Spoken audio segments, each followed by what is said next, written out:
The report, to be very honest with you, it brings out very detailed issues in as far as urbanization is concerned. One of the most important aspects that the report brings out is the drivers of urbanization in Africa. Most importantly, the role of population growth. The report brings out a very hidden factor that our urbanization growth in Africa is being actually the internal population growth within the cities and urban areas of Africa is responsible for more urbanization than rural urban migration. All along we have been thinking that we are urbanizing because of rural urban migration. But this report has actually discovered the contrary. So to me, that is a very important aspect. And then the most important aspect that this report has also brought out is the issue of the youth. The youth being a very critical category of people who are responsible for urbanization, and they are very critical in terms of innovation, in terms of research and development, which is very, very, very important. But what is much more important is that the report also gives us the specific approaches we need to take in order to involve the youth. Just talking about the youth is not enough, but how do we involve them in the urbanization process of Africa? How do we tap into the advantage that we have in the young population? The report also indicated us the youngest countries in Africa in as far as the population is concerned. So in my view, that gives the policymakers a very big task to analyze this report, get the facts, and see how best we can develop our cities using the young population, using the young people, because the future of this continent belongs to them. Uganda, like any other African country, is developing, is urbanizing rather very fast. At the moment, we have about 27% of our population in urban areas, and we have increased by 10% in less than 10 years. You can imagine how rapid the situation is. And that may look small because people may say 27% is small, but we are growing at 5.2% annually. So that is the reason to worry. Now, what is the government doing to address the challenges of urbanization? First and foremost, we need to understand that when urbanization sets in, it comes in with very many challenges. It brings in a lot of burden in terms of service delivery, in terms of employment creation. It brings in issues to do with the solid waste management. We are now talking of climate change that is triggered by the high population in the cities and other urban areas. Now, what is the government of Uganda doing? First and foremost, the ministry where I work in, the Ministry of Lands, Housing and Urban Development, is just a recent creation.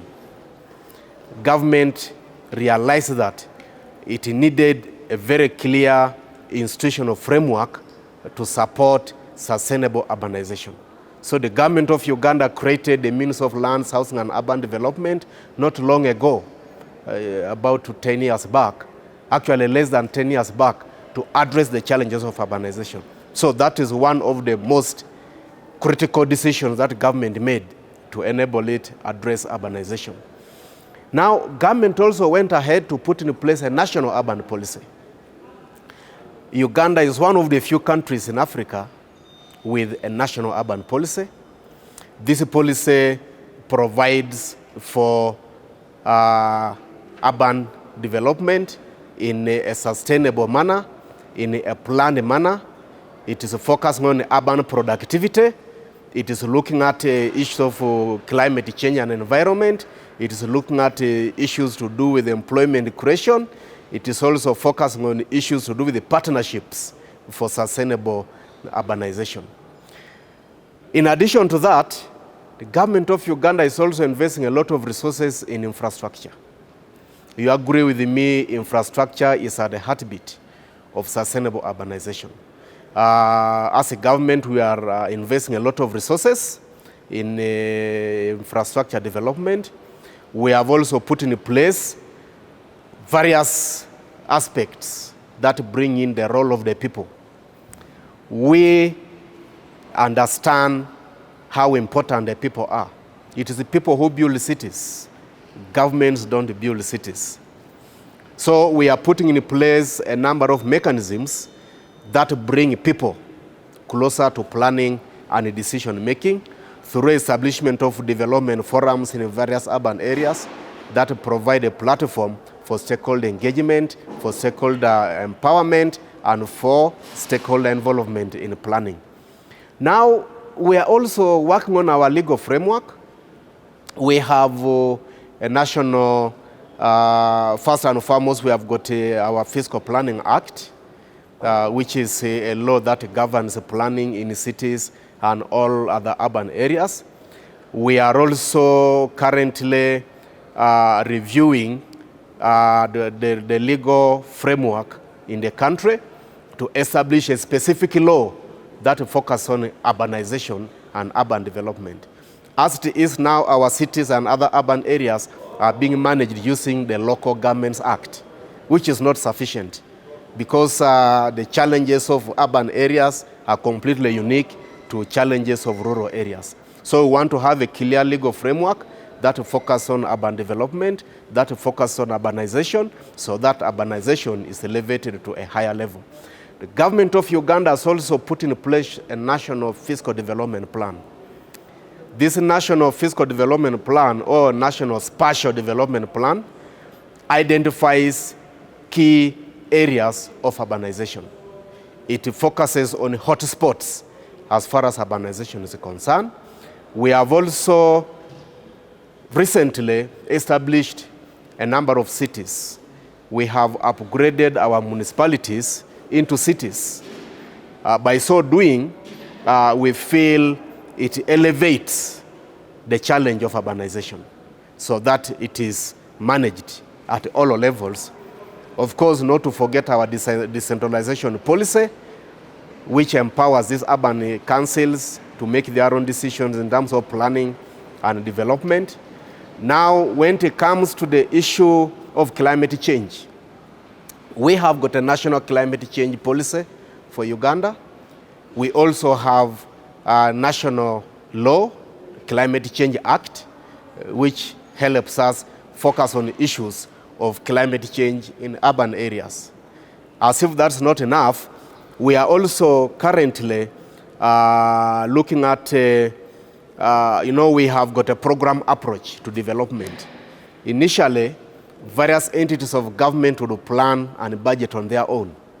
But recently, government introduced a program approach whereby government entities, the ministries, departments, and agencies are clustered according to their relationships in terms of development and service delivery. For instance, the Ministry of Local Government works together with the Ministry of Lands, the Ministry of Water and Environment, the National Environment Management Authority, the Ministry of Works. All of those entities are brought together. We plan it together so that we make decisions together to avoid duplication and wastage of resources in the development process. Now, our university, that's Makerere University, recently introduced a course on urban development. Urban development, urban planning cannot succeed without human resource.